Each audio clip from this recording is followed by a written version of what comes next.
Hello everybody, स्वागत है सभी लोगों का आज के इस क्लास में। और आज हम क्वेश्चन करने वाले हैं एक्सरसाइज 3.1 क्वेश्चन नंबर 4। पिछले 3 क्वेश्चन मैं आप लोगों को अच्छे से समझा चुका हूं और सारी वीडियोस की जो लिंक है वो आपको इस वीडियो के डिस्क्रिप्शन में मैं लगा दूंगा। आप लोग जाके चेक करिएगा, तीनों को अच्छे से सॉल्यूशन मैंने बताया है। क्वेश्चन नंबर 4 जो उसी से सिमिलरिटी है, क्वेश्चन नंबर जो 1 2 3 हमने किया उसी से सिमिलर क्वेश्चन हमारा क्वेश्चन नंबर 4 है।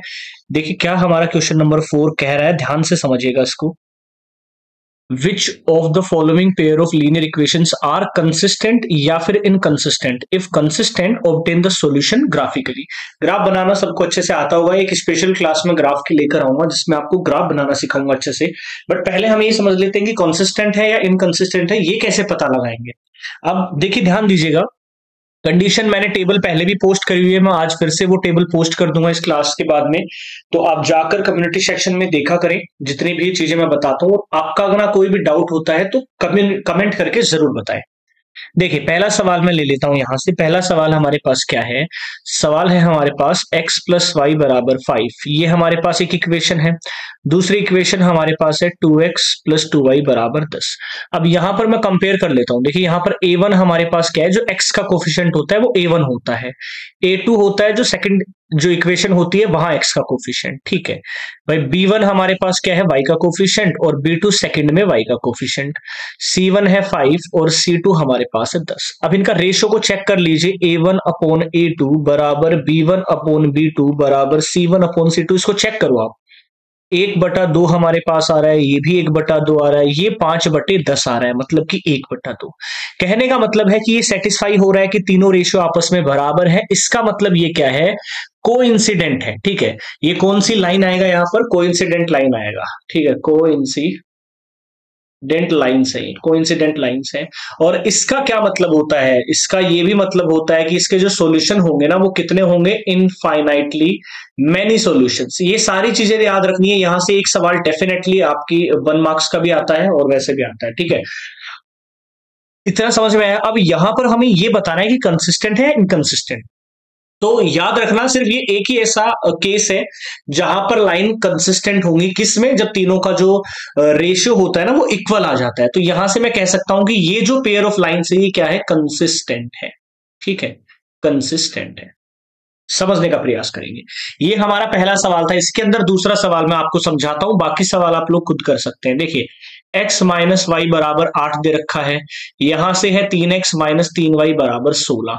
अब यहां पर इस केस के लिए a1 है हमारा 1, a2 हमारे पास है 3, दूसरा हमारे पास b1 है -1 और b2 हमारे पास है -3, c1 हमारे पास 8 है, c2 हमारे पास 16 है। इनको चेक कर लीजिए, a1 अपॉन a2 बराबर b1 अपॉन b2 बराबर c1 अपॉन c2। चेक करिए, ये 1/3 आ रहा है, ये माइनस से माइनस चला जाएगा, 1/3 आएगा, लेकिन ये हमारा क्या आ रहा है, 1/2।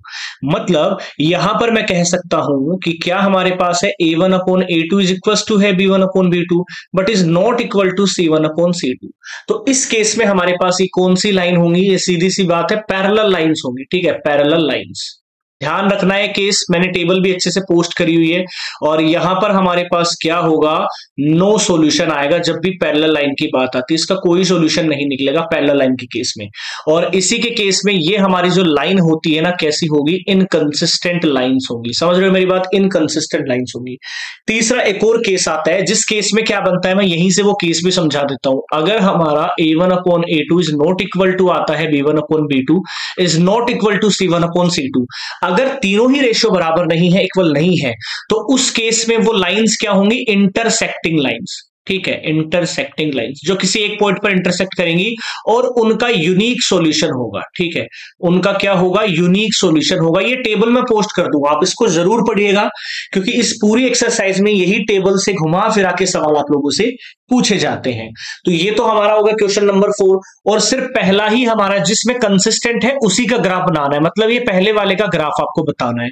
ग्राफ कैसे करेंगे, पहले दो दो पॉइंट्स निकाल लीजिए, कोई भी एक्स और वाई की वैल्यू रख लीजिए, पॉइंट निकालिए, उन पॉइंट्स को ग्राफ पर आपको शो करना है। मैं एक अलग से क्लास लाकर ग्राफ आपको बनाना सिखाऊंगा, ठीक है। अब सवाल नंबर 5 देखिए क्या है हमारा। ये दोनों सवाल के रेशियो चेक करना और देखना कंसिस्टेंट है या इनकंसिस्टेंट लाइंस है। देखो क्या कह रहा है हमारा यहाँ पे सवाल, half the perimeter of A rectangular garden. यानी कि एक रेक्टेंगुलर गार्डन है, आप ऐसे समझ लीजिए कोई भी रेक्टेंगुलर गार्डन है, ठीक है। ये रेक्टेंगुलर गार्डन आ गया, क्योंकि रेक्टेंगल में आमने सामने की भुजाएं बराबर होती हैं, ठीक है।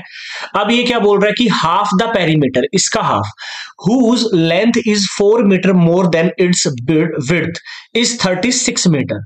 अब देखो पेरीमीटर आधा दे रखा है, तो पूरा पेरीमीटर कितना होगा 72। भाई आधा पेरीमीटर हमें कितना दे रखा है, आधा पेरीमीटर 36 है, मतलब पूरा पेरीमीटर हमारा कितना होगा 72 होगा।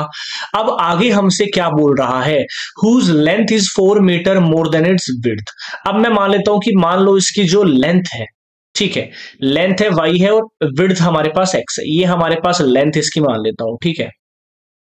इसकी जो लेंथ है मैं मान लेता हूं ये हमारे पास लेंथ है और ये हमारे पास क्या है, विड्थ है। अब इन दोनों का जो डिफरेंस है ना, इन दोनों का जो डिफरेंस है वो हमें 4 दे रखा है, इक्वेशन नंबर 1 में मान सकता हूं। और इन दोनों का जो पेरीमीटर है, half the perimeter rectangle is इतना, उनका जो पेरीमीटर हमारे पास होगा वो कितना हमारे पास हो जाएगा, y प्लस में x। पेरीमीटर क्या होता है, दोनों की समेशन। तो मैं 36 भी यहां से लेकर चल सकता हूं, क्योंकि दोनों को जोड़ना है, हाफ लेना है। फुल अगर मैं लेता तो twice of y plus twice of x होता पेरीमीटर, ठीक है, क्योंकि पेरीमीटर क्या होता है रेक्टेंगल का, ट्वाइस ऑफ x प्लस में y होता है। तो मैंने सीधा डिवाइड करके यहां पर लिख दिया है। दो इक्वेशन बनी है, अब इन दोनों के लिए क्या कर देंगे, डायमेंशन निकाल लेंगे, सिंपल सी बात है, ठीक है। ये x और ये हमारा y होगा, तो एक तो इक्वेशन है y माइनस एक्स बराबर 4। यहां पर वैल्यू रख लीजिए, एक बार तो x की वैल्यू 0 तो y 4 आएगा। एक बार मैं क्या रख लूंगा यहां से, अगर आप इसकी 0 रखे तो माइनस में आएगा, तो 0 मत रखिए, आप x की ही कोई ना कोई वैल्यू रख लीजिए यहां पर। अगर मैं x की वैल्यू 2 भी रखता हूं तो y की वैल्यू कितनी आएगी, 6 आएगी, ठीक है, क्योंकि ये इधर चला जाएगा। तो ये 2 पॉइंट्स हमने निकाल लिए थे। दूसरी इक्वेशन हमारे पास कौन सी है, यहां पर ये x और ये हमारे पास y है, ठीक है, ये x है और ये हमारे पास में क्या है, y है। अब यहां से और दो वैल्यूज निकाल लीजिए, x की 0 रखेंगे तो हमारे पास 36 आ जाएगा। अब ये प्लस का साइन है, मतलब एक बार मैं y 0 रख देता हूं तो ये 36 आ जाएगा। 2 पॉइंट निकालने हैं, इनको ग्राफ में आपको शो करना है और यही हमारी क्या है, डायमेंशंस है। तो कड़क जो पूरी डायमेंशन आप निकालोगे वो वहां से डायमेंशन निकल के आएगी, इसको ग्राफ पे निकाल कर आपको दिखाना है। तो ये सिंपल से सवाल थे, 2 सवाल, क्वेश्चन नंबर 4, क्वेश्चन नंबर 5 हमने यहाँ पर देखे हैं। अगले सवाल हम करेंगे नेक्स्ट हमारी क्लास में, और अगर इसमें किसी को भी डाउट है तो कमेंट करके जरूर बताइएगा। जय हिंद।